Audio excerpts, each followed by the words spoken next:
Good morning. Good to have you with us. I'm Joe Fryer. Savannah is off today. This morning, Amazon is facing more legal troubles over the business practices of its online mega marketplace. The Federal Trade Commission, the FTC, sued Amazon yesterday, alleging the e-commerce giant is stifling fair competition. The lawsuit is backed by the attorneys general of 17 states, and it argues that Amazon is a monopoly. The FTC alleges that the tech giant's anti-competitive practices put pressure on sellers to agree to their terms and inflates the price of goods, which is then passed on to their tens of millions of customers. Amazon is fighting back. The company's leadership released a statement in response, saying in part, the FTC's focus has radically departed from its mission of protecting consumers and competition. The practices the FTC is challenging have helped to spur competition and innovation across the retail industry. For more, let's bring in NBC News legal analyst Danny Cevallos. So, Danny, this was a highly anticipated move by the Biden administration, which has been trying to enforce antitrust laws. Walk us through this lawsuit. How significant is it? We have a capitalistic system where if you build a widget and you're really good at building your widget, you can dominate the widget industry. Unless you dominate it too much, in which case it's illegal because you have what's called a monopoly. And the FTC is the government watchdog, so to speak, that goes after companies that engage in monopolistic practices. And that's essentially what the government here is arguing, that's what Amazon is doing. It's using its massive market power to hold down smaller competitors and would-be competitors, people who would like to enter into the industry. One allegation, for example, one of the ones that I think is the most compelling to me, is that allegedly Amazon takes other competitors who are offering a product at lower prices and puts them so low down in the search results that they get no business at all. That way, they can artificially, supposedly, elevate or inflate prices and keep them at a kind of cartel-like set price that is artificial and not based on supply and demand. Now, the challenge here is for the government that to what degree is this improper monopolistic practices, or to what degree is it just good old-fashioned competition? My understanding is these are hard cases for the FTC to win. I mean, what does the FTC have to prove to win the case? They have to show that Amazon went beyond simply competing in the industry and essentially put its thumb on the scale, that it unfairly competed and used its power to hold down would-be competitors. But, Joe, you're exactly right. It's a gray area. To one juror or to one fact finder, the same kind of conduct may seem more like, hey, that's crossing the line. But to another person, maybe a small business owner who has scrapped his way up to the top, he might think, hey, man, it's all fair game in the industry. So how long can a lawsuit like this play out for? Are there any chances that Amazon settles it all? There are huge chances that Amazon settles. This is a large lawsuit. It doesn't appear that the government is looking to break up the company. That's sometimes the remedy or the relief sought in these cases. I looked at the complaint. They are saying they're not leaving out what they call structural relief. It's a possibility, but the main goal is to basically stop Amazon from doing this. So that's good news for Amazon. It doesn't appear the government is primarily looking to break them up the way they did the airlines or some other monopoly in American history. So in this case, what instead they're looking for is to basically stop the practices. But that doesn't mean this isn't a large case with a lot of parties. 17 states have joined in, all alleging their own violations of state law. This is a case that will, if you're a betting person, it will settle. A lot of them do. Most of them do. Both sides have too much to lose if it goes to trial. Amazon has a lot of risk at trial, and so too does the government. They don't want to bring a case this large and go down in a flaming disaster if Amazon gets a not liable verdict at trial. All right. Danny Cevallos, thank you so much. Appreciate it as always. Auto workers are on the picket line for the 12th straight day, but on this day, they were joined yesterday by a rather big name. The UAW is still locked in a stalemate with the top three automakers, and if no progress is made, more walkouts could be happening soon. Yesterday, in a historic show of support, President Biden grabbed a bullhorn as he showed his support for auto workers on the picket line in Michigan. He's making it clear he stands with the union. Deserve what you've earned, and you've earned a hell of a lot more than you're getting paid now. This major labor fight is also a political battle as well. Tonight, Republican frontrunner, former President Donald Trump, is skipping the GOP debate in California. Instead, he'll deliver a primetime speech to auto workers. Both the 45th and 46th presidents are vying for votes in a state that could be crucial when it comes to winning in 2024. NBC News senior national correspondent Jay Gray joins us now from Wayne, Michigan, outside of Detroit. So, Jay, the White House originally took the position it would stay out of negotiations and leave the specifics to the union and the management. But President Biden seemed to shift that position, traveling there yesterday at the invitation of Union President Shawn Fain. So what was President Biden's message, and how was that visit received by auto workers? Yeah, Joe, and I think the White House would still say they're not actively involved in the negotiations, though definitely they made a difference in how things are perceived with that visit yesterday.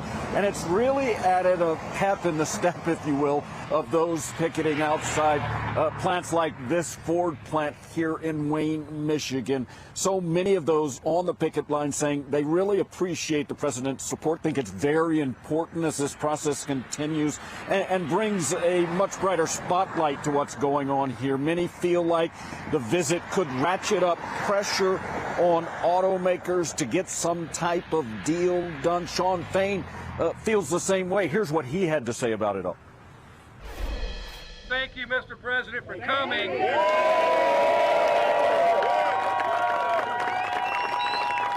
you for coming to stand up with us in our generation's defining moments.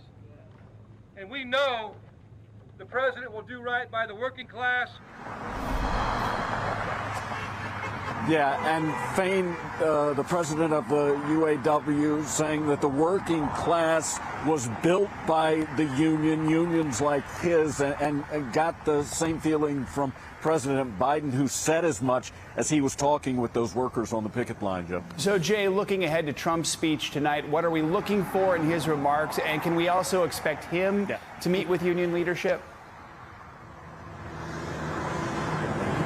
Well, he wants to. He's invited union members, not leadership. Shawn Fain has said point blank that he thinks another Trump administration would be, and I'm quoting his words here, a disaster. So I don't think he'll meet with leadership, but he does want to meet with some of the UAW workers. Interesting to point out, though, his rally this evening will be in a non-union shop, a production and distribution center, which is non-union here in the suburbs of Detroit. He's been pretty consistent here, walking a thin line between the union workers and the automakers, and really focusing his attack on President Biden and criticizing the administration's commitment to electric vehicles that he says will push jobs overseas.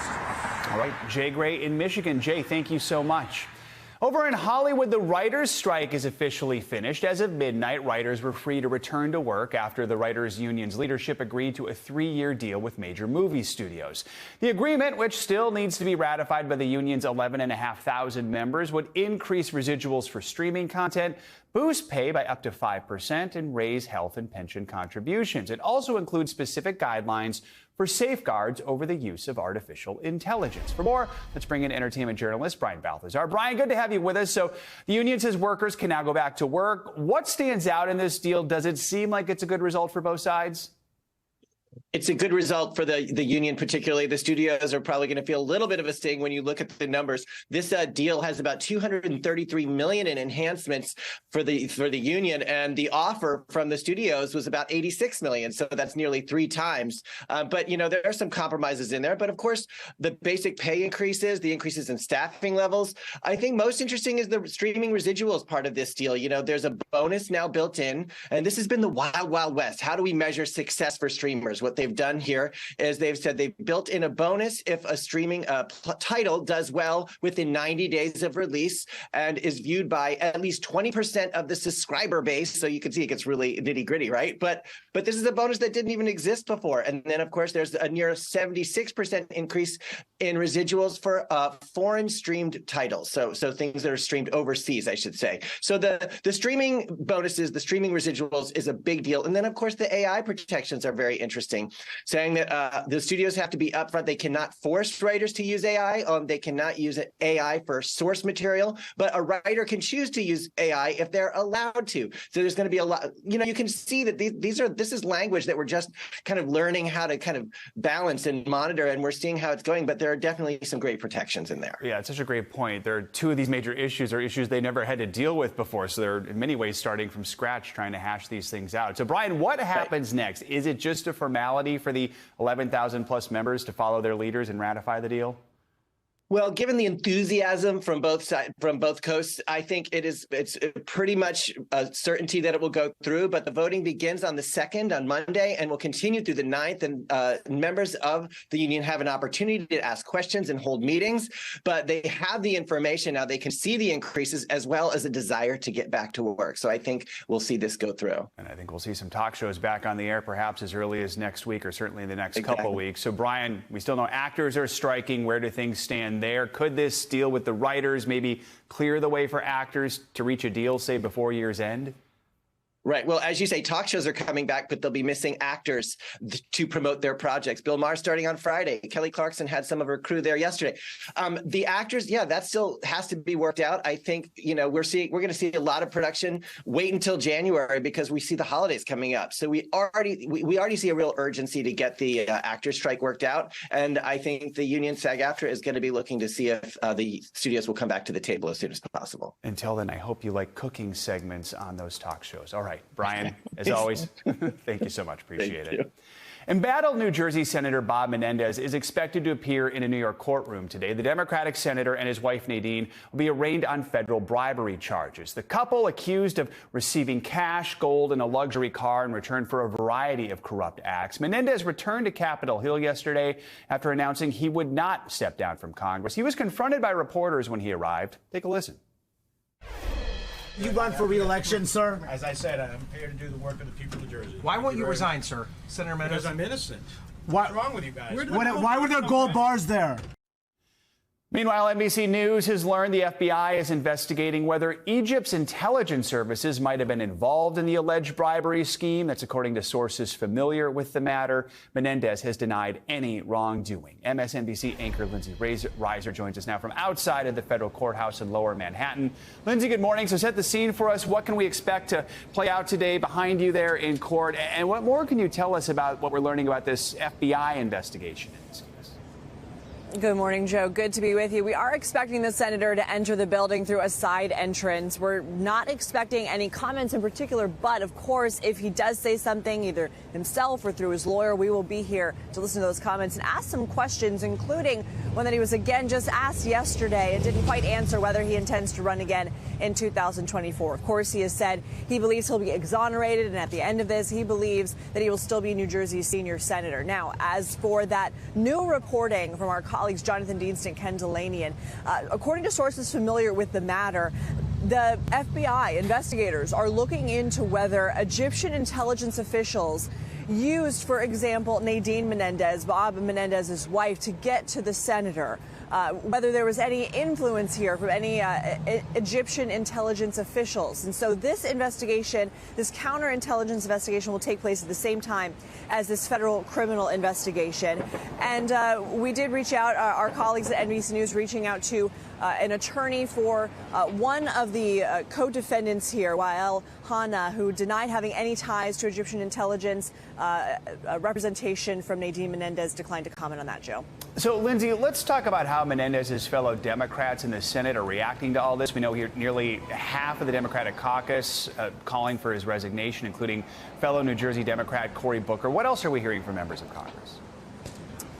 I mean, really just the staggering mounting of calls. When I was covering this just 2 days ago when the senator delivered comments in Union City, New Jersey, where he grew up, there were only 2 senators in the Democratic caucus who were calling at the time for his resignation, John Fetterman, and then later in the afternoon, Sherrod Brown of Ohio. Now we're up to 24 Democratic senators, including some prominent ones who are facing re-election themselves next year, as so is Menendez, including Amy Klobuchar, Elizabeth Warren, John Tester, Tammy Baldwin, and of course, notably, as you mentioned, Cory Booker, New Jersey's senator, his fellow senator, who is often an ally of Menendez, essentially saying at this point, and there's a truck going by, so you'll have to excuse the noise here, You know what? Let's go ahead and listen to what some other senators are saying before we talk about Corey.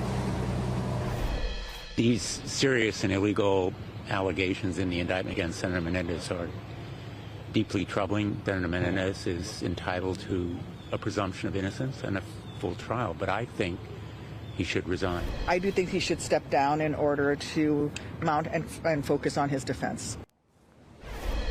All right, so Joe, I mentioned Cory Booker. He said in a statement yesterday that he is calling for Menendez to step down, essentially saying that senators, while they're held to the same criminal standard, they have a common ideals standard, and also says the people he has to represent and work with in the Senate have been shaken to their core. Of course, Menendez remaining defiant as of Monday, saying that he will not step down, Joe. So, and interesting here, Menendez is actually the first sitting senator in U.S. history to be indicted on 2 unrelated criminal allegations.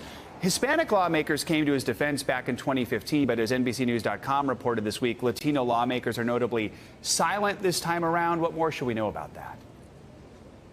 Right. So, Joe, essentially one operative telling NBCNews.com that the silence is deafening here. And while many Latino lawmakers and organizational groups rallied to his defense in 2015 during that separate indictment, really, they aren't doing the same this time around. Many telling NBC News anonymously that the nature of the allegations are just simply too severe for them to stand behind him at this point. And remember, in that statement on Friday, Menendez had blasted those rushing to judge a Latino and push him out of his seat. Well, NBCNews.com is reporting that that's turned a lot of people off, essentially saying, while yes, there is implicit bias, what's basically laid out in the indictment does not appear to reflect that, Joe. All right, Lindsay Reiser here in New York. Lindsay, thank you so much. In other legal news, a New York judge has ruled that former President Trump committed repeated acts of fraud for years. This is part of the New York Attorney General's $250 million civil lawsuit against Trump and his company. The judge ruled yesterday that Trump lied to banks and insurers by both overvaluing and undervaluing his assets to his benefit. He has denied any wrongdoing, and his attorney called the ruling outrageous. The judge also found that Trump's sons, Don Jr. and Eric, and their companies liable for fraud. The Attorney General's civil trial against Trump is set to begin next week, and it's expected to last nearly 3 months. It's unclear if Trump will testify in his own defense in that trial.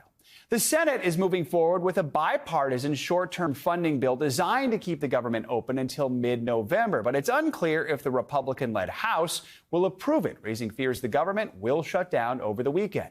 NBC News senior congressional reporter Scott Wong joins us now with the latest. Scott, good morning. So as we just said, the Senate's come up with a plan to try and keep things open until November 17th. What are the odds this passes in the House? Just what are the main sticking points right now?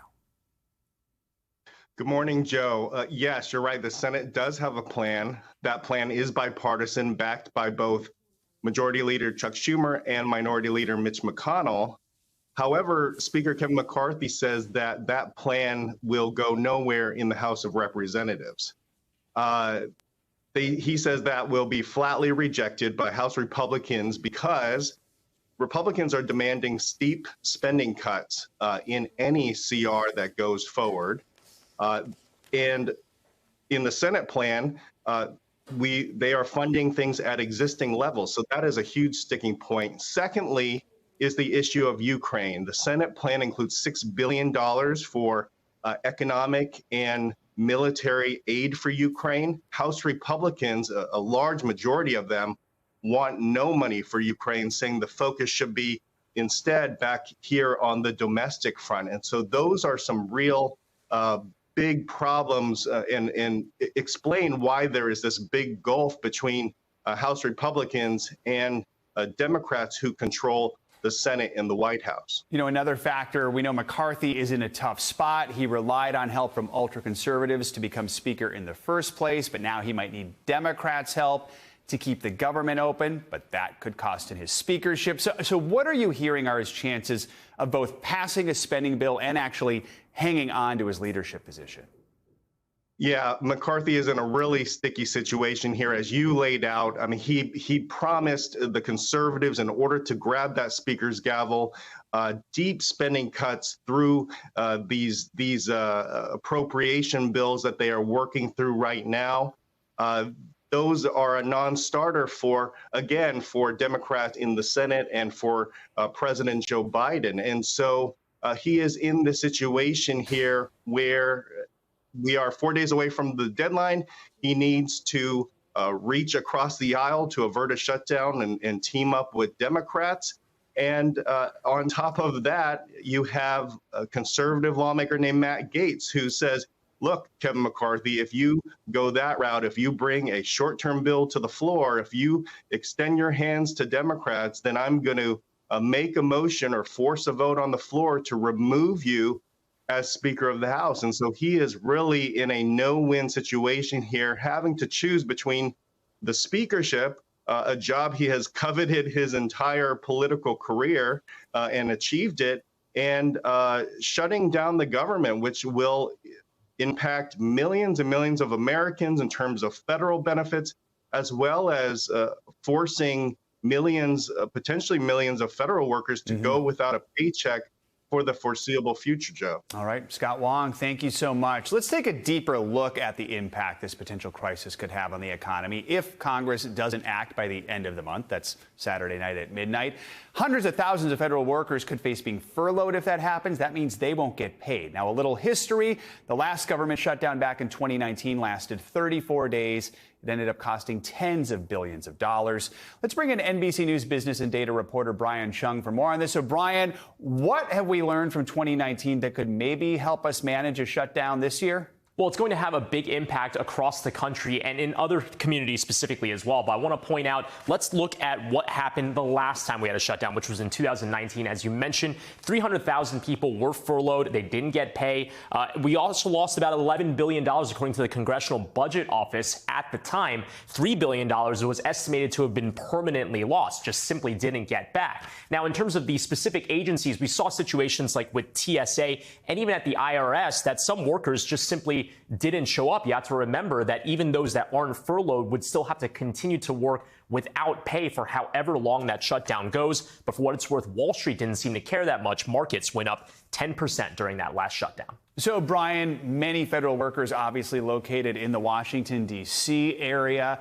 How would a shutdown affect that area in particular? Yeah, well, when we talk about the impact of a government shutdown on individual households, we're looking specifically at that DMV area. There are over 500,000 federal workers across those three states. And we actually took a look by the numbers at how much of the workforce is employed by specifically the federal government. In D.C., it's 51%. That makes sense. Virginia and Maryland, 4% and 5% respectively. But when you look at the numbers of the impact that we saw from the last government shutdown in 2019, D.C. estimated that it lost about $47 million in revenue. You didn't have people going to the restaurant because you had tourists that maybe weren't coming in because the Smithsonian museums were closed, in addition to the workers that maybe just simply didn't want to eat out during the time the paychecks weren't coming in. So we call part of that area the Beltway. Let's widen the scope a little bit. What could be the ripple effect beyond the Beltway? Yeah, well, I'm highlighting 3 other states that have a high concentration of people employed by the federal government. Hawaii is one of them. In Honolulu, 7% of the people there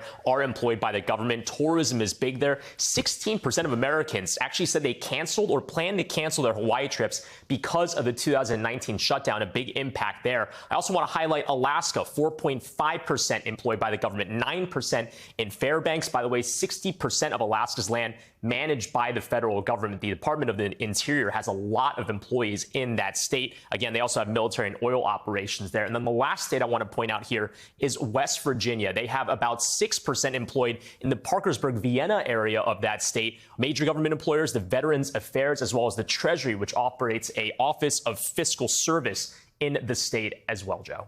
All right, Brian Chung breaking it down for us. Thank you so much, Brian. Some breaking news now. North Korea says it is expelling U.S. soldier Travis King. It comes 2 months after King dashed across the border into the country's territory. According to North Korea's state news agency, KCNA, authorities have finished their questioning of King. The agency says that he confessed to illegally entering the North because he was, quote, disillusioned by the inhumane treatment and racial discrimination within the U.S. Army. King ran into the demilitarized zone, or DMZ, the heavily fortified border between North and South Korea, back in July. North Korean officials have not released any information on the actual timing of his release. Thanks for watching. Stay updated about breaking news and top stories on the NBC News app or follow us on social media.